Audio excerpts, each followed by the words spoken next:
कहाँ महल में रहने वाले आज भगवान तृण पत्ते घास फूस की कुटिया बनाते हैं। देवताओं ने कोल भील किरातों का रूप धारण करके भगवान श्री राम के लिए कुटिया बनाई, लक्ष्मण के लिए अनेक बनाई। एक कुटी में श्री राम सीता निवास करते हैं, एक कुटी में लक्ष्मण जी निवास करते हैं। आज भी आप चित्रकूट जाएंगे तो लक्ष्मण जो पर्वत है वह अलग कामदगिरी के ठीक साथ और कामदगिरी दूर से ही लक्ष्मण भगवान की रक्षा करते हैं, जाग करते हैं। मंदाकिनी गंगा स्वयं अनुसुईया ने अपनी तपस्या के बल से मंदाकिनी गंगा को प्रकट किया। शिव पुराण की कथा है, एक बार अकाल पड़ गया, अत्रि ऋषि ने समाधि लगा लिया। अनुसुईया भगवान शिव का पार्थिव पूजन करते हैं और पति की सेवा करते हैं। समाधि से उठे अत्रि जी ने पानी मांगा। ठीक है महाराज कह करके कमंडल लेकर के वन में पानी को खोजने चली अनुसुईया जी। उसकी भक्ति से प्रसन्न होकर गंगा एक बालिका का रूप लेकर प्रकट हुई। बोलिए गंगा मैया की। देवी तुम कौन हो? वन में क्या खोज रही हो? मेरे पति प्यासे हैं, उनके लिए मैं जल खोज रही हूँ, जल नहीं मिल रहा है। बोले तुम्हारी पति सेवा से, भगवान शिव की सेवा से मैं प्रसन्न हूँ, इसलिए मैं गंगा हूँ। इस स्थान में गड्ढा करो, मैं उसमें आ जाऊंगी अक्षय जल के रूप से। गड्ढा किया, उसमें गंगा प्रकट हो गई, उससे जल भरा और अनुसुईया ने कमंडल लेकर के अपने आश्रम में पतिदेव को दिया। जल बड़ा स्वादिष्ट लगा। पूछा ये जल कहां से लाई? यदि मैं कहूं कि मैंने लाया तो मेरा उत्कर्ष होगा। बोले आपकी तपस्या के प्रताप से, आपके पुण्य के प्रताप से, भगवान शिव की कृपा से इस वन में गंगा प्रकट हुई है। अच्छा, अत्रि जी आए, दर्शन किया, स्नान किया, वंदन किया। वहां पर सारे देवता प्रकट हो जाते हैं, भगवान शिव ही प्रकट हो जाते हैं। बोलिए शंकर भगवान की। अत्रि अनुसुईया ने शंकर जी और गंगा से प्रार्थना किया कि आप यहीं निवास करिए जगत कल्याण के लिए। भगवान शिव अत्रीश्वर महादेव के रूप में वहां प्रकट हो जाते हैं। बोलिए अत्रीश्वर भगवान। आज भी आप जाएंगे तो मंदाकिनी गंगा में अनुसुईया, अत्रि अनुसुईया आश्रम में अत्रीश्वर भगवान के दर्शन होंगे और वहीं से मंदाकिनी गंगा प्रकट होगी अक्षय जलराज में। अनुसुईया की तपस्या से ही मंदाकिनी गंगा प्रकट हुई। पातिव्रत धर्म में इतनी बड़ी शक्ति है कि सारे देवताओं को भी भस्म करने की शक्ति है। सूर्य, चंद्र, ब्रह्मा, विष्णु, महेश और अनुसुईया ने ब्रह्मा, विष्णु, महेश तीनों देवताओं को पुत्र बना दिया। ब्रह्मा के अंश से चंद्रमा प्रकट हुए, रुद्र के अंश से दुर्वासा ऋषि प्रकट हुए और विष्णु के अंश से दत्तात्रेय भगवान प्रकट हुए। अत्रि जी के अनुसुईया ने पुत्र बना दिया। इसलिए पातिव्रत धर्म की बहुत बड़ी शक्ति, यदि हमने नियम से पालन किया उसका तो बहुत बड़ी शक्ति उसमें आती है। पतिव्रता जो कह दे वह अटल हो जाए। सूर्य चंद्र भी उसकी गति, सूर्य चंद्र की गति भी रोक सकती है पतिव्रता। देवता आए, देवताओं को प्रणाम किया श्री राम ने। ऋषि मुनि आए, उनको दंडवत किया। साष्टांग दंडवत, 8 अंगों से प्रणाम करना यह साष्टांग दंडवत होता। चरण से, हाथ से, घुटने से, छाती से, वाणी से, मन से, नेत्रों से 8 अंगों से प्रणाम करना, लेट कर ये साष्टांग दंडवत प्रणाम। पुरुषों के लिए साष्टांग दंडवत प्रणाम का विधान है, महिलाओं के लिए पंचांग प्रणाम का विधान है। महिलाओं के लिए साष्टांग दंडवत प्रणाम करने का विधान नहीं है शास्त्र। यदि महिलाएं साष्टांग प्रणाम करे, चाहे मंदिर हो चाहे किसी को, तो दोष लगता है। उसका वक्षस्थल पृथ्वी में स्पर्श नहीं होना चाहिए। हम देखते हैं महिलाएं, माताएं, बहनें पुरुष के साथ अनुकरण करते हुए, जैसे पुरुष साष्टांग दंडवत प्रणाम करता है, वैसे गिरिराज जी की परिक्रमा करते हैं, नर्मदा जी की सरें भरते हुए जाते हैं महिलाएं। ये देखा देखी मत करिए।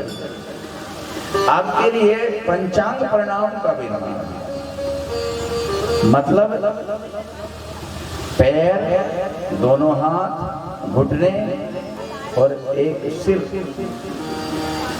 और वाणी। प्रणाम करते समय वाणी का भी प्रयोग होना चाहिए। मनसा वचसा, मन का भी प्रयोग होना चाहिए। ये नहीं कि हम मंदिर में भगवान को प्रणाम करें और मन कहीं दूसरा जगह रहे। हम मंदिर में जाके प्रभु को प्रणाम करें और वाणी कुछ दूसरा बोलते रहे। भगवान को प्रणाम, आपको पता है लोग जाते हैं मंदिर में 1500 पे जूता चप्पल पहन कर जाते हैं, और जूता चप्पल को ऐसी जगह रखेंगे जहां से भगवान भी दिखता रहे और जूता चप्पल भी दिखता रहे। बोल राधे राधे। भगवान के सामने खड़े हो जाएंगे, एक तरफ भगवान, एक बार भगवान को देखेंगे, एक बार जूते चप्पल को, कहीं ले तो नहीं गए किसी। भगवान से कहेंगे तुमेव माता पिता तुमेव, फिर जूता चप्पल की तरफ कहेंगे तुमेव बंधु सखा तुमेव। भगवान से माता पिता कहेंगे, जूते चप्पल से बंधु सखा कहेंगे। ऐसी प्रार्थना से भगवान प्रसन्न रहेंगे, ऐसी प्रार्थना से प्रसन्न। हम मंदिर में जाएं, प्रणाम करें, स्तुति करें तो वाणी भी साथ में रहे मंदिर में और मन भी साथ में। मन बहुत चंचल है, पूजा करते करते भाग जाता आपको छोड़कर। बोल राधे राधे। आप मंदिर में बैठे हैं, शरीर आपके बस में हो सकता, मन आपके बस में नहीं होता। मन के ऊपर बुद्धि का नियंत्रण करना पड़ेगा, तभी मन बस में हो सकता, अन्यथा नहीं। संकल्प विकल्प ये मन का स्वभाव, और सोचना मन का स्वभाव है, संकल्प करना, विकल्प करना ये मन का स्वभाव है। पर निर्णय करना क्या सही है क्या सही नहीं है ये बुद्धि का। तो मन के ऊपर बुद्धि का नियंत्रण हो तभी मन बस में हो सकता है। हमारे आपकी कौन कहे, निरंतर श्री कृष्ण के पास रहने वाले वह अर्जुन भी शिकायत की उसने, चंचलम ही मनः कृष्ण प्रमाथि बलवत् दृढ़म् तस्याहं निग्रहं मन्ये वायोरिव सुदुष्करम्। कृष्ण जैसे वायु को बस में करना कठिन है, वैसे ही मन को बस में करना कठिन है, बहुत चंचल है। भगवान ने 2 उपाय बताए मन को वश में करने के लिए, अभ्यास और वैराग। अभ्यास और वैराग से मन को बस में किया जाए। मन कितना चंचल है आपको पता है। एक सेठ चिल्ली थी, एक सेठ ने शेख चिल्ली से कहा कि चलो घी का घड़ा मेरे घर पहुंचाओ, मजदूरी में 50 पैसा दें। उस समय 50 पैसा चल रहा था। शेख चिल्ली ने घी का घड़ा लिए, आगे आगे शेख चिल्ली, पीछे से सेठ जी विचार कर रहे थे। शेख चिल्ली की 50 पैसा मिलेगा, उसका क्या करेंगे। बोले एक मुर्गी का अंडा खरीद, मुर्गी हो जाएगी, एक मुर्गी की कई मुर्गियां हो जाएंगी, मुर्गियों को बेचकर एक बकरी लो, एक बकरी की कई बकरियां हो जाएंगी, बकरियों को बेचकर के एक गाय ले लूंगा, एक गाय की अनेक गायें हो जाएंगी, गायों को बेचकर एक भैंस ले लूंगा, एक भैंस की अनेक भैंसें हो जाएंगी, मैं माला माल हो जाऊंगा, मैं गरीब थोड़ी धनवान हो जाऊंगा, मेरे महल मकान बन जाएंगे और मैं अकेला थोड़ी रहूंगा, शादी भी हो जाएगी,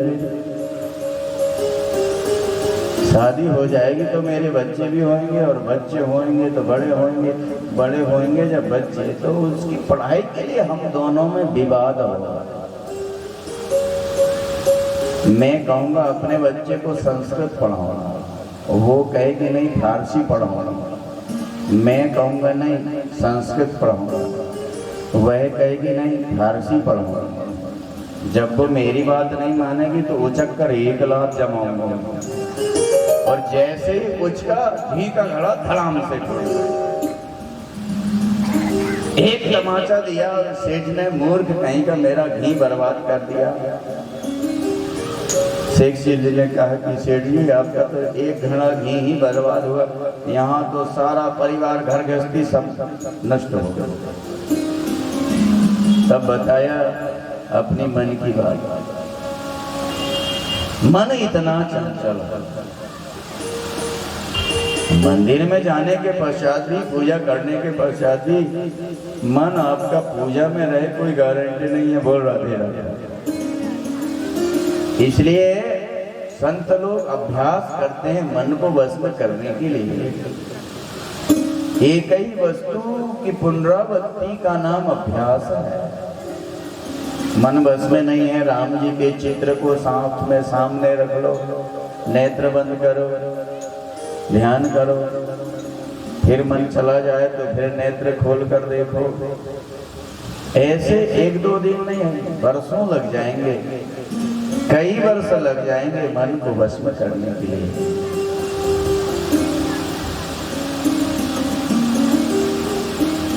श्री राम लक्ष्मण सीता को कैसे देखते हैं, जैसे पलक नेत्रों की रक्षा करता, वैसे ही श्री राम सीता लक्ष्मण की रक्षा करता।